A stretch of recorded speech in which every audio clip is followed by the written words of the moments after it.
le titre et on va arrêter de bouffer. C'est fini la pomme? Oui, c'est bon, c'est fini. Très bien, parce que 1, c'est 2, 3, 4, une vache dans un champ, là, lait. Je Une vache, d'avoir dans laissé un le champ, faire. les chiens, les champs. Ouais, mange Ouais, une pomme, alors, tu sais mange quoi une pomme. Arrêtez de me mettre la pression. Ouais, on va plutôt faire un truc que t'as écrit, je pense. Ouais, bien. c'est plus Allez, facile, on hein. écoute ça. Le papier bien torché de Charles Adamir Bernard. Je suis malade, complètement malade.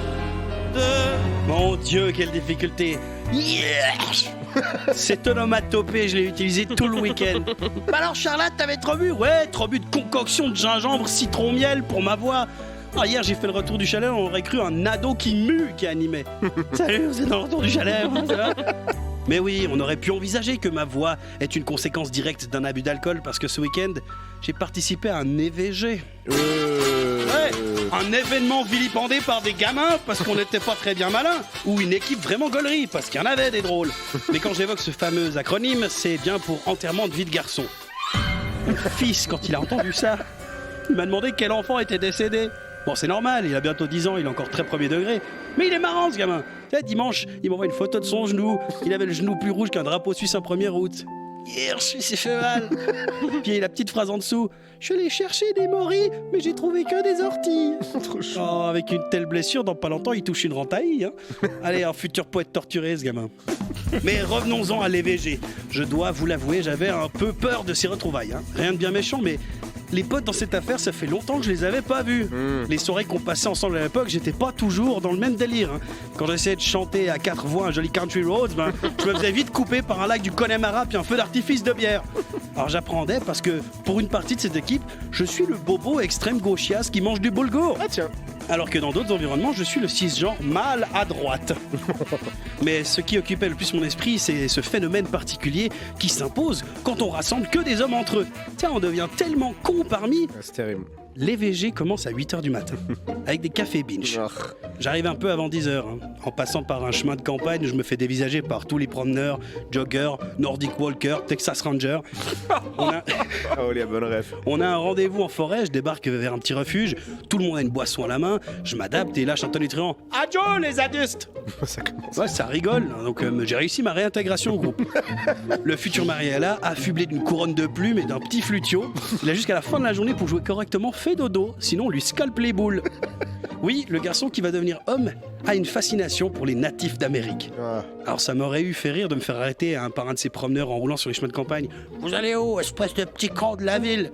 Bah, je vais retrouver d'autres cons de la ville pour faire de l'appropriation culturelle. Bonne journée. Mais la culture qu'on sait le plus appropriée, c'est la nôtre, celle des beaufs. On doit tous porter un t-shirt pour les VG, celui que je porte en ce moment. Alors si vous avez l'image sur l'application, vous allez kiffer, il y a 3 loups et puis un indien. Un indien d'Amérique, bien sûr. Hein. Ouais. Sauf qu'à la commande, il y a eu un souci. Il n'y avait que du L, donc je vais porter ce t-shirt moulant toute la journée. Peut-être je devais me remettre au sport. Ah bah tiens, c'est l'heure de l'activité. On va faire un archery tag. C'est comme du paintball, mais avec des arcs et des flèches. Oh oui. Alors les flèches, je peux déjà te dire, c'est pas nous. Hein. Déjà, le gars qui gère l'activité, chaque fois qu'il disait « Bandez votre arc !» La moitié faisait une allusion salace pendant que les autres se bidonnaient grassement. Oh non. On joue pendant 2 heures, j'en ai encore des courbatures, puis on va manger un burger et des frites. Original. Et à ce moment à table, c'est un truc qui me fait ultra réfléchir. Je pensais qu'on allait toute la journée faire des blagues salaces, grasses, débiles, et que l'apogée serait ce repas de midi. 13 connards à table qui parlent fort. Et en fait, on a vieilli. Eh ben, ouais. On s'est assagi, mais tu sais, ça parle de prendre une maison avec la douce, de futurs enfants, le 3e pilier. Peut-être m'étais-je fait une fausse idée. Peut-être n'avais-je à l'esprit qu'une caricature comme souvenir de ses amis. Pourquoi je conjugue je mes verbes je avec le pronom fin je?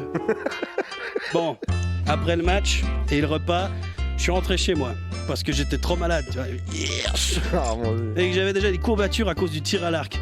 Non, j'ai vraiment plus de conditions physiques parce que j'ai le cardio d'un poulpe mort. Eux, ils ont continué les VG et puis l'appropriation culturelle. Ils ont dormi dans un tipi, c'est une tente pointue. Mais enfin, pour me faire pardonner de mes préjudices, j'aimerais dire à tous ces potes et aussi de manière générale à tous les potes beaufs et tout le monde. Des fois, on se comporte comme des cons. On s'envoie chier, on se jette des fions. Mais bon, c'est ça qui se passe quand on est entre garçons. Faudrait faire un peu attention pour ne pas vexer Cendrillon. c'est vous mes copains d'amour, mes travers de porc. Oh mais fermez vos gueules, putain. Oh, les bras cassés. Think I got a problem with proportions. Freaking out cause everything